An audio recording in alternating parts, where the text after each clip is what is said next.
Southeast Asia, and this botanical was all around me.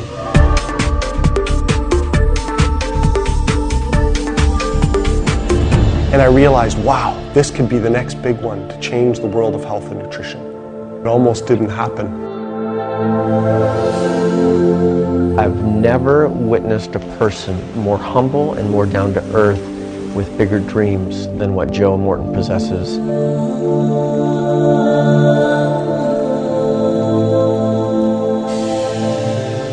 When I think of our upbringing, I think of it fondly. You know, at the time when you're growing up in that kind of an environment out in the country, you wonder, oh, is this really what I want in life?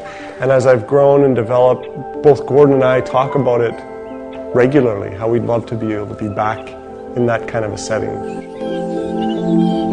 I remember my mother taking us and showing us botanicals, but not just showing us them, but showing how they benefit our human health.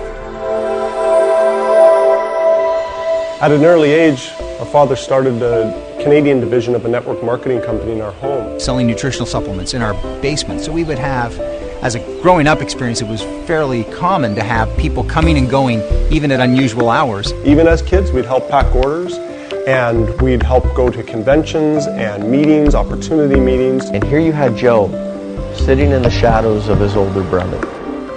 Kind of the guy behind the scenes, just observing.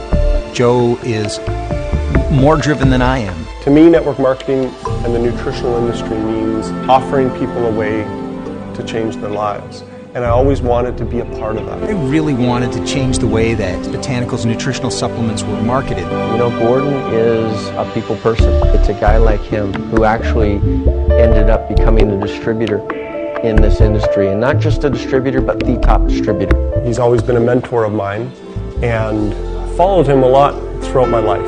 All of that adds up to the story, to this one day that Joe would be sitting in the country of Malaysia. He speaks French. Somehow his French skills got him in the international department. He ends up getting sent to Malaysia and taking a one-year general manager's position over, you know, an entire country. I was thrust into a leadership position very quickly at an early age, and that was a very challenging point in my life. Every afternoon at about 4 o'clock, I'd get a call from Joe, and I'd call it like therapy hour. Yeah. Because Joe was sitting there in Malaysia. This had been the most difficult experience professionally I had in my life.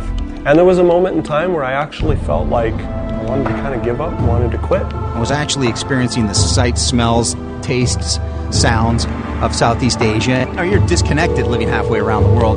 And I phoned my father, looking for some sympathy, looking for him to maybe understand and say, hey, it's okay, Joe, come on home. But I received a different message. The message was basically, you need to stay. You are a leader. People are looking towards you. You must stay and you must lead. You know, as I changed my attitude, I came back to that dream of bringing a botanical to the world. On one of the calls, I remember specifically him being pretty animated about having tasted for the first time mangosteen. And all of a sudden, it clicked. These dreams, this build-up, this upbringing, the questions that he asked and had answered on all types of botanicals throughout his life, all of a sudden culminated in this one moment of time when he finally discovered this fruit he'd never heard of. I saw all these new botanicals that I had never seen before, like longan and lychee and rambutan and durian, but none of them had the folklore and none of them had the science behind it like mangosteen did, like Garcinia mangostana. Hey, did mom sell that in her health food store? No. Did dad sell it in his nutritional company? No. And I think at that point we realized we had some commercial value. In order for it to be good for you, it has to taste bad. And that's what it was like growing up. But here I was, a fruit, a botanical, that tastes phenomenal. They call it the queen of fruit. And yet it has all this folklore use behind it.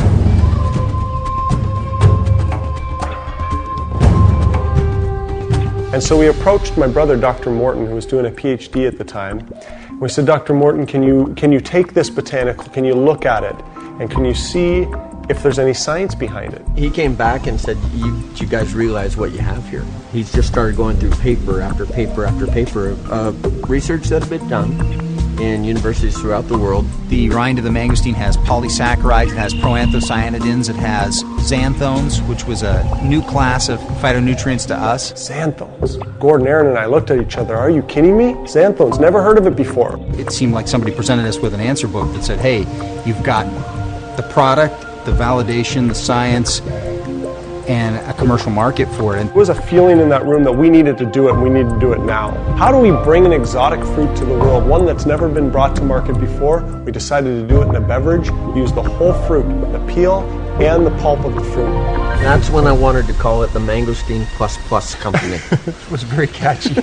Aaron said we are going to brand this product so strong that when anyone talks about xanthones, when anyone talks about mangosteen, they will have to talk about our product. It was at that time when Gordon said we were going to find a way to make sure that we give back a portion of our profits to children's charities, and that we will make a compensation plan that will make industry leaders' heads spin. We wanted to come up with a word that was fun. We decided the three of us would lock ourselves in a room and not come out until we had a brand name. Go on to represent something bigger than just red liquid in a bottle. And it was Gordon connected mangosteen and xanthones together and came up with the name XanGo. Gary Hollister.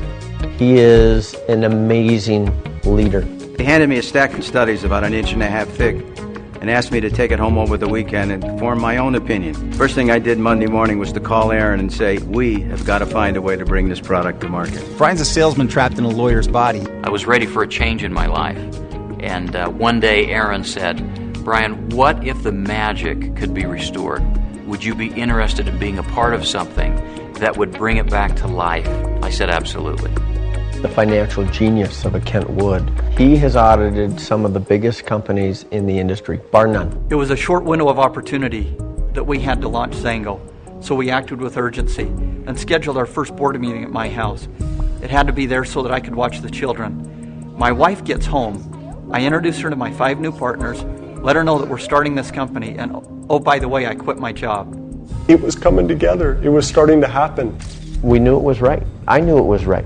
And yet, every single one of us, we'd mortgaged our homes, we'd mortgaged our cars, our wives and our children, and we were set to go. I often say to Aaron, Aaron, you are meant to lead great companies. Congratulations, XanGo. So we got ready to turn the switch, if you will. And all of a sudden we realized we didn't have enough fax machines lined up. It just started to roll and roll and roll, and faxes were coming in and applications were coming in so quickly. People began to dream like Joe Morton. They began to believe again. Starting with nothing, and yet within 3 months we were in the black. The fast growth continues, and it hasn't let up since the day we opened our doors. And in the end, it was created twice. It was created here, and what you see before you. And I'm here to tell you there are things that people haven't even seen yet, that we talked about, that one day will roll out into this company.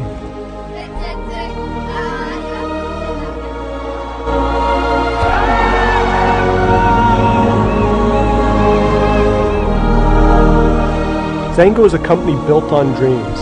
From my dream of this product, to the dreams of my partners, to the dreams of millions of people worldwide.